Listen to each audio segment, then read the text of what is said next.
Road signs in Livonian have been placed along state roads in Kurzeme and in Latgalian literary language in Latgale. Signs bearing the name of 194 towns or villages and 136 other populated areas in Latgale will be installed on more than 50 state roads within 2 months of 2024. The residents and visitors of the region who were consulted indicate the road signs are an important factor in preserving cultural and historical heritage. Es domāju, ka tas ir ļoti svarīgi uzlikt zīmes arī vietējā dialektā. Jā. Tas ir tāpat kā, teiksim, Kurzemē ir lībiešu valodā vai līvu valodā būtu zīmes. No ārzemēs taču arī ir, kaut vai, piemēram, Somijā, ja ir gan somu, gan zviedru valodā. Tas jau ir tikai mūsu nācija, taču ir sastāv no daudziem apvidiem, no daudziem novadiem, un katrā novadā tomēr ir savs tas kultūra-vēsturiskais mantojums. Чтобы язык поддерживать, чтобы народ поддерживать.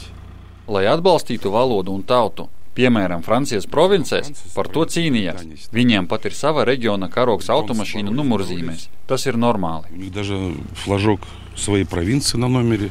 On the other hand, tension is felt on social networking sites. The clash of opinions affects Balve municipality the most, where the road signs marking the municipality's border zone in Latgalian has been previously painted over several times. The local government states in its written response that it was not informed in advance about the installation of new signs, meaning the residents' wishes on this issue were not heard.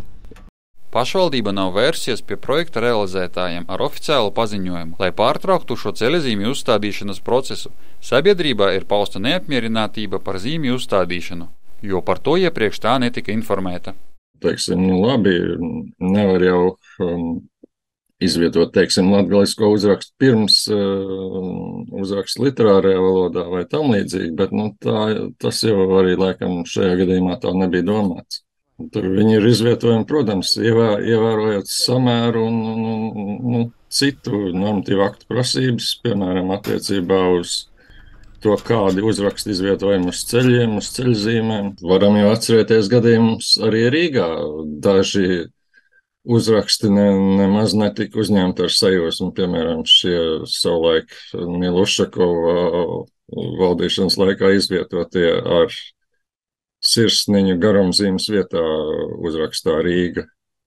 Bet, tas arī pagāja un tā, teiksim, tam nebija dziļa un paliekoša negatīva ietekme. The initiative for road signs in Livonian language and in the literally Latgalian language came in connection with the law on Latvian historical lands, which was passed in 2021. Road signs are one of the ways to bring the law to life in society and surrounding environment.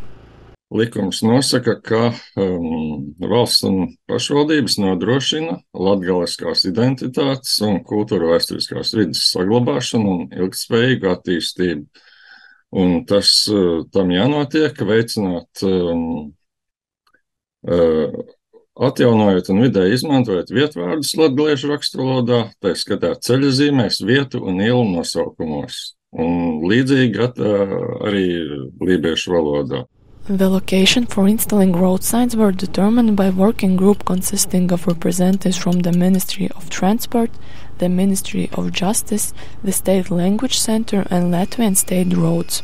The signs in the literally Latgalian language are being installed by the Latvian-Lithuanian joint venture, Viaducts, for a contract worth of 78,000 euros, while the signs in Livonian language are being installed by the Latvian Road Maintenance for almost 10,000 euros.